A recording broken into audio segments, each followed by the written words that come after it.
বাংলাদেশ জাতীয়তাবাদী দল বিএনপির চেয়ারম্যান জনাব তারেক রহমান, মির্জা ফখরুল ইসলাম আলমগীর সহ বিএনপির নেতৃবৃন্দ নির্বাচন পরবর্তী সময়ে জাতীয় নাগরিক পার্টি এনসিপির আহ্বায়ক জনাব নাহিদ ইসলামের বাসায় আজ এসেছিলেন। সৌজন্য সাক্ষাতে আজ জনাব তারেক রহমান এবং এনসিপির আহ্বায়ক জনাব নাহিদ ইসলাম তারা একত্রে বসেছেন। আমরা জাতীয় নাগরিক পার্টি এনসিপি যদিও নির্বাচনের ফলাফল নিয়ে কয়েকটি আসনে আমাদের প্রশ্ন রয়েছে, তথাপিও জনাব তারেক রহমান যে রাজনৈতিক সৌজন্যবোধের জায়গা থেকে জনাব নাহিদ ইসলামের সঙ্গে আজ সাক্ষাৎ এসেছিলেন, এই রাজনৈতিক সৌজন্যতা এবং তার জয়ী হয়ে আসাকে আমরা অভিনন্দন জানাই। আমরা নিজেদের মধ্যে মতভিন্নতা সত্ত্বেও কিভাবে রাজনৈতিক মতভিন্নতার বাইরে গিয়েও একত্রে দেশের জন্য কাজ করতে পারি সেই বিষয়গুলো নিয়ে আমরা কথা বলেছি। বাংলাদেশের সংস্কারের যে প্রশ্ন, সেই প্রশ্নকে কিভাবে সুরাহা করা যায় এবং বিচারের যে প্রশ্ন, সেই বিষয়গুলো নিয়ে আমরা নিজেদের মধ্যে কথা বলেছি। আজকে জনাব তারেক রহমান এবং জনাব নাহিদ ইসলাম বাংলাদেশ জাতীয়তাবাদী দল বিএনপি এবং জাতীয় নাগরিক পার্টি এনসিপির মধ্যকার আজকের এই নির্বাচন পরবর্তী সৌজন্যমূলক সাক্ষাৎ বাংলাদেশের রাজনৈতিক সংস্কৃতিতে একটা পরিবর্তনের আভাস আমাদেরকে দেয়।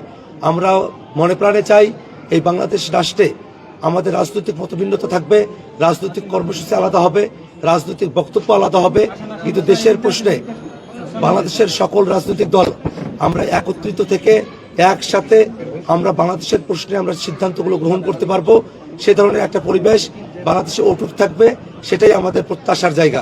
সম্মানিত সাংবাদিক বন্ধুগণ, এই দেশটাকে এগিয়ে নিয়ে যাওয়ার জন্য কৃষিক্ষেত্র, শিক্ষা, শিল্প, বাণিজ্য এবং অন্যান্য যে বিষয়গুলো রয়েছে, সেই বিষয়গুলোতে আমরা কিভাবে পারস্পরিক সম্পর্কের ভিত্তিতে পলিসি ডায়ালগের মধ্য দিয়ে বাংলাদেশ রাষ্ট্রটিকে সামনের দিকে অগ্রসর করতে পারি, সেই বিষয়গুলো নিয়ে আমাদের কথা হয়েছে। এবং নির্বাচন পরবর্তী যে সহিংসতাগুলো বিভিন্ন জায়গায় ঘটছে, সেই বিষয়গুলো নিয়েও আমরা জনাব তারেক রহমানকে জানিয়েছি এবং তাদের দলের তরফ থেকে সেই বিষয়গুলোতে ব্যবস্থা গ্রহণ করা হবে বলে মির্জা ফখরুল ইসলাম সাহেব তিনি আমাদেরকে আশ্বস্ত করেছেন। এছাড়াও 24-এর অভ্যুত্থানের সময়টাতে যারা জীবন দিয়েছেন, যাদের অঙ্গহানি হয়েছে, সেই সব বীর শহীদান এবং সেই সব আমাদের যারা বীর গাজীরা আছেন, তাদের যথোপযুক্ত তাদের পুনর্বাসনের পরিবার এবং তাদের পুনর্বাসনের বিষয় নিয়ে আমরা তাদের সঙ্গে কথা বলেছি। 24-এর অভ্যুত্থানের বিষয়ে আমরা জনাব তারেক রহমানের সঙ্গে আমাদের কথা হয়েছে।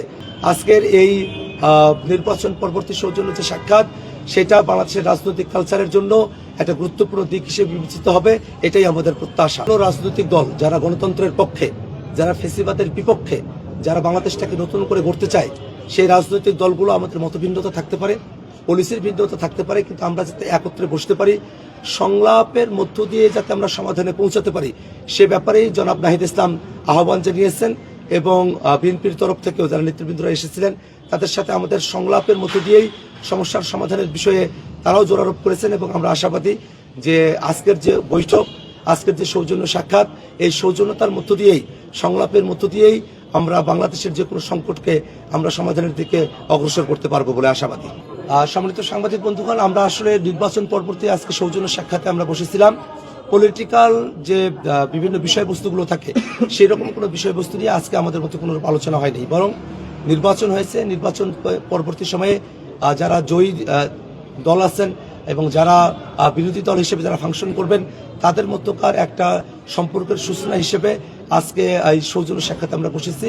আদার্স পলিটিক্যাল কোয়েশ্চেন এখানে কোনোভাবেই ডিসকাস হয় নাই এবং সেই বিষয়গুলো নিয়ে সামনের দিনে আমাদের মধ্যে আরও আলোচনা হবে এবং তখন আমরা আপনাদেরকে বিষয়বস্তুগুলো পরিষ্কারভাবে জানাতে পারব।